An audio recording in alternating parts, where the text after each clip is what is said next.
الحمد لله وكفى وسلام على عباده الذين اصطفى اما بعد. انتہائی محترم اوریدونکو کتونکو، نن 1 اگست 2025 د جمعې ورځ ده. د غازی خالد فیصل حفظه الله اسیر ناموس رسالت په حوالې سره د تیرو 3 ورځو نه په فیسبوک باندې په میډیا باندې تاسو ګورئ چې موږ ویلو چې د جمعې په ورځ به موږ د احتجاج کال ورکوو. دغه سوبرډن په حوالې سره موږ ویلي چې دا ډېر خراب سړی دی. مخکې په مردان کې د غازیانو سره ظلم وکړو، دا ځل په پېښور کې د غازي خالد صاحب سره دوه نیمې میاشتې مخکې د ظلم سلسله چې شروع کړه، نو یو ځل موږ اواز اوچت کړو. دی بیا راغی معافیې وغوښتله او دا معاهده یې وکړه چې آینده به دا شی نه کېږي. خو اوس د هغې نه پس دا میاشت یوه نیمه مسلسل بیا هغه ظلمونه شروع. دې دوران کې ډېر وفدونه هم راغله، علما هم راغله، عوام الناس هم راغلله او د دغه سوپرډن صاحب سره خبرې اترې هم وشولې. هغه په خپله رویه باندې چې یاره زه آینده به نه کېږي او دا چل اول خو یې تاویلونه کوله چې یاره دغسې نه دي شوي او دا نه دي شوي او دا نه دي شوي. بیا وروسته وویله چې یاره آینده به نه کېږي. پرون په هغې کې اعجاز خان ایم پی ای هغه ورغی، ملاقات یې ورسره وشو، سوپرډن سره هم او د غازي صاحب سره هم. بیا خبره روانه وه، دا د غازي صاحب والد صاحب دی، دغه د غازي صاحب تره دی، دا نور ملګري د غازي صاحب دي، هغوی راغلي وو. نو نن زموږ مشوره وشوله دا ځل په دې باندې چې اعجاز خان مونږ ته کم اعتماد راکړو، اطمینان راکړو چې زه به هفته 10 ورځې پس مستقل ورځم، زه به یې نګراني کوم. که آینده د دې نه پس دغسې رویه وشوله نو زه به ذاتي خود د هغې ذمهوار یم. دا به زما ذاتي مسله شي اوس د دې نه پس. نو په دغه سوپرډن خو قابل اعتبار نه دی، په ده باندې یقین وکړه آینده م اعتماد نه شي کېدی، ځکه چې د څو پیرې ده دا معاهده وکړه او د هغې نه پس بیا خپل هغه بد سلوک او رویه شروع کړله.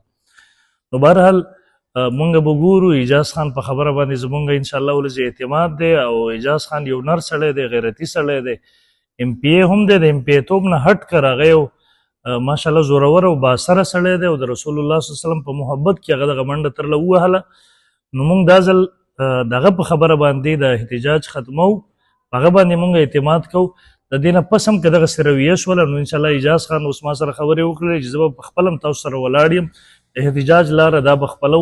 خو د دغه ویډیو په ذریعې سره زه پیغام ورکوم سوپرډن صاحب ته چې ګوره ستا هم ذمهداري ده چې دغسې غازیانو سره محبت وکړه. د زموږ څو پورې به ته په عهده باندې ژوندی به یې، مرې به نه.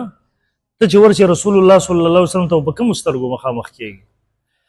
او مونږ هم خپل هغه ټول ملګري چې په دا فیسبوک مهم کې، په دا میډیا مهم کې حصه واخیستله، کومو ملګرو پکې منډې ترلې ووالې، دغه ټولو ملګرو شکریه هم ادا کوو او دعاګو هم یو چې الله رب ذوالجلال دې هغوی ته ډېر اجرونه او خیرونه ورکړي او د دې بدلې دې ورکړي. خو دا زموږ ذمهداري ده که د دې نه پس هم آینده وشوه انشاءالله د دې نه زیات په جوش او جذبې سره به د اواز هم مونږ اوچتو او بیا به راوځو د سنټر جیل ګیراو به کوو.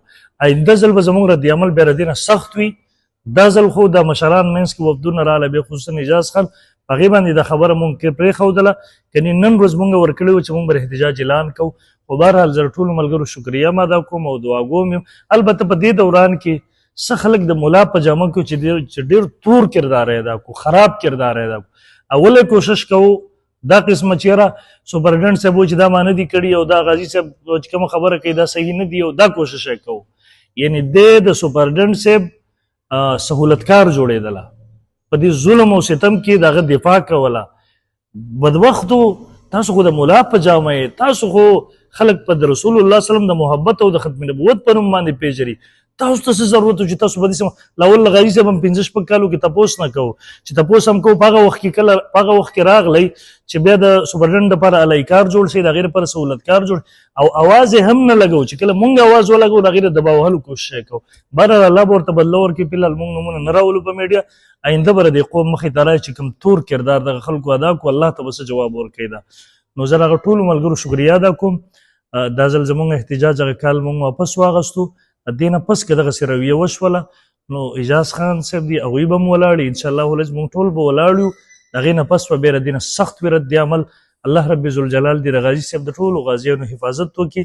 کم چې د رسول الله صلی الله علیه وسلم د ناموس دپاره په جیلونو کې دي د اسیرۍ زندګي تېره یو څومره ملګرو چې په دې کوششونه محنتونه کړي دي که هغه کوم ځګي کې هم دي، الله رب ذوالجلال دې هغوی ته نیکې بدلې ورکړي. جزاکم الله خیرا. السلام علیکم ورحمة الله وبرکاته.